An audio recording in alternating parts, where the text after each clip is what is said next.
L'événement se voulait autant sportif que convivial et solidaire. Pour sa 5e édition, le tournoi Sainte-Dévote a rassemblé 12 équipes de jeunes rugbymen venus de 9 pays. Au fil des ans, la compétition n'a cessé de s'étoffer.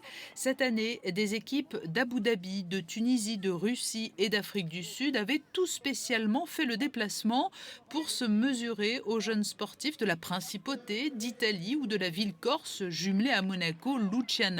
Et c'est sous le regard attentif et connaisseur de la princesse Charlène que ces jeunes appartenant à la catégorie U12 se sont disputés la victoire.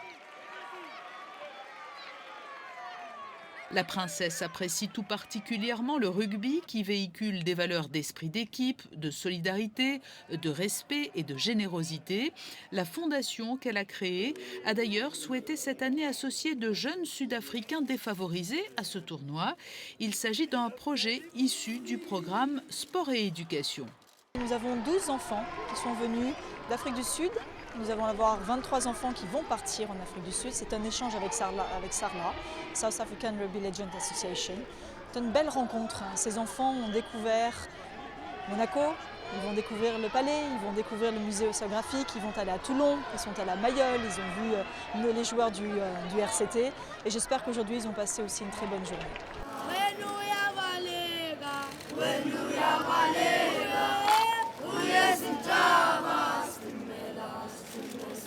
Kelvin est l'un de ces jeunes Sud-Africains ayant fait le voyage depuis Johannesburg.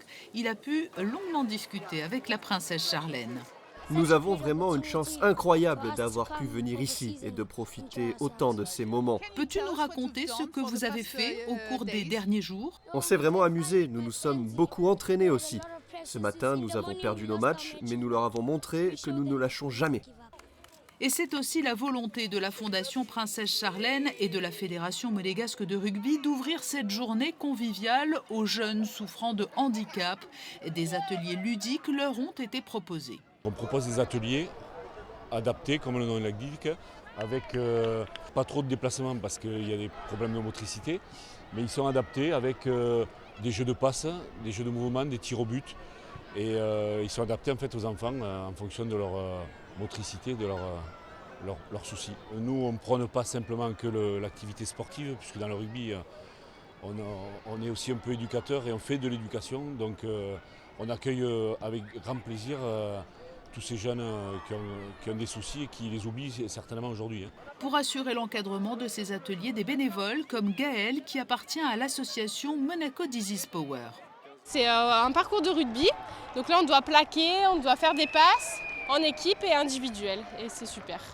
Une première était également proposée cette année, une séance de TOTS Rugby, une initiation au ballon ovale destinée aux enfants de 3 à 5 ans. En fin d'après-midi, les champions d'un jour ont été récompensés. L'équipe de Luciana a remporté le challenge Sainte-Dévote face à Monaco. Et ce sont les petits rugbymen tunisiens qui se sont imposés en finale du tournoi général en battant l'équipe d'Abu Dhabi. تحيا تونس تحيا موناكو اللي جابتنا لنا. فيف تونسي فيف موناكو.